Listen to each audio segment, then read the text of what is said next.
Hello, I am Richard A. Boxall, and this is my short and almost daily podcast in which I chronicle my life and attempt to be a writer by writing daily-ish.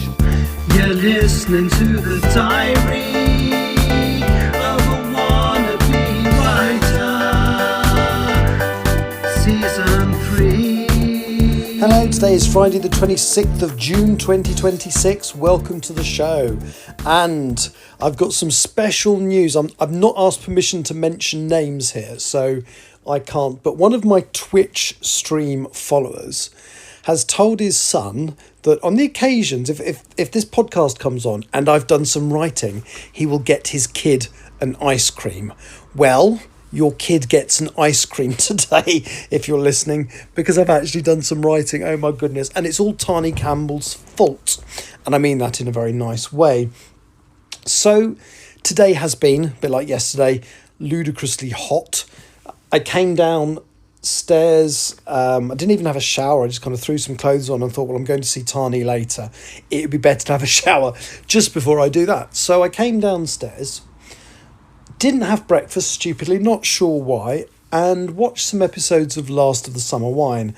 And the ones I watched actually are the ones that deal with the loss of Compo. So whilst they were shooting the 21st series, they'd finished shooting a Christmas special and 2 episodes when the actor who played Compo, Bill Owen, who'd been ill anyway, was taken very ill, and he was partially in a 3rd episode that series, but when you watch it you can see he's not in it very much, and I think that's because he wasn't around. He was taken very ill during the filming, and then he died. So 3 episodes into a series of 10, leaving the producers with a very difficult decision, which is, what do we do now? And what they'd done in the past with that show is not really acknowledge the deaths of characters until quite a long time later. So Sid, who ran the cafe, and indeed Nora Batty's husband, Wally, both the actors died, and obviously the characters disappeared off screen. And it wasn't for several years that the wives acknowledged the deaths of their husbands later on. They couldn't do that with Compo because he was too important a character. So what they chose to do was they had to have him die off screen because they couldn't have somebody else playing him, and the actor obviously wasn't there to shoot any scenes.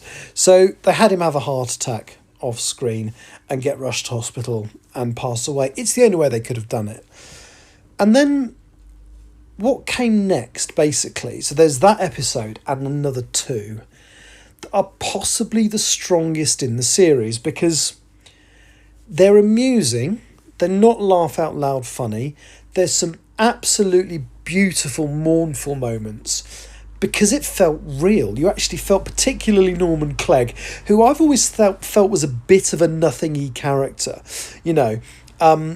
He kind of, well, I think the pilot, which I haven't seen because I haven't found it on the discs so far, is his wife's funeral, and then it's just the 3 old men knocking about after that.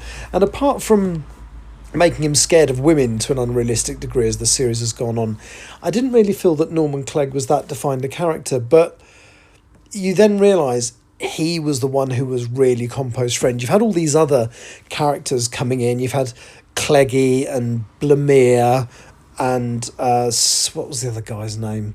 I can't remember the other one's name. And then you've got currently Truly, played by Frank Thornton.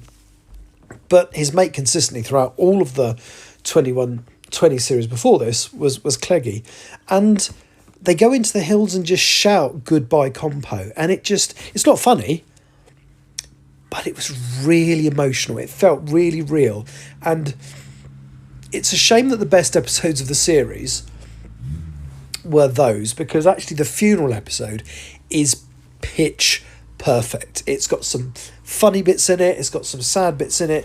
It's absolutely the best material the show has ever done, and there's some stuff that's almost as good as that throughout the run, although I have to say extremely intermittently, but that was marvellous. Anyway, so that's what I did this morning, watched a few episodes of that, and then I watched the next 4, which are after he's died, after the funeral, and they should, from what I've seen, it feels like they should have stopped, but it went on for another 10 years and nearly 100 episodes, so I'm guessing they must have found a new rhythm eventually.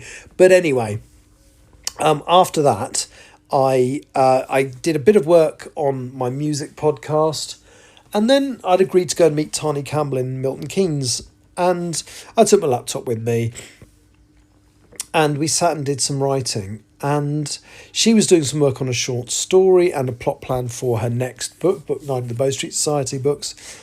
I sat down and did a paper edit, the thing I should have done whilst I was in Japan, of chapter 28. Now, whilst I was doing it, a couple of things that were worrying me about the overall storyline and how it fed into the third book resolved themselves in my head. Suddenly I thought of stuff that made sense of all the bits I wasn't sure about. Obviously I noted them down because that would have been foolish, but it did mean adding a moment, probably a couple of hundred words to the chapter, which meant I couldn't do a paper sign off because I'd added too much material. If I just add and change little bits here and there, I tend to jot them onto the paper manually, write them on and then sign it off that way, but I couldn't do that. So once we'd finished, I ran Tani home, came home, did a bit more work on the music podcast. I'll talk about that tomorrow probably. But then I went back and did my paper sign off of chapter 28, and I was really pleased with it.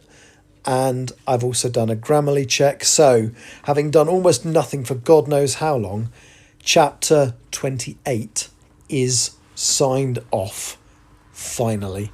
So my plan is tomorrow I'm going to work on the music podcast because it's released on Monday, but I fly on Sunday. So best thing to do is get that sorted out tomorrow. And then I really want to set myself the target of writing the next chapter whilst I'm on my Singapore-Sydney trip. So I leave on Sunday and actually come back the following Monday. So it's a long old time away, but it's a trip that's very conducive to me writing usually. I can't remember if I did last time or not, but I quite often sit in coffee shops and do some writing, or in the hotel room and do some writing. It just, for some reason, this trip works for me. So the target I'm going to set myself is to get chapter 29 written and signed off whilst I'm away. It's probably a bit too broad a challenge unless I really find my mojo, but I'm certainly going to give it a try. Anyway, so yes, your son gets an ice cream. Can't name you because I haven't asked permission. But yes, thank you for listening, everybody. And I'll talk to you at some point tomorrow. Bye-bye. You have been listening to The Diary of a Wannabe Writer, presented by me, Richard A. Boxall. Thank you for tuning in to my cogitative considerations. And if you'd like to know more about me or my projects, visit my link tree on linktr.ee/Richard Writes. Capital R, capital W. Thank you for listening.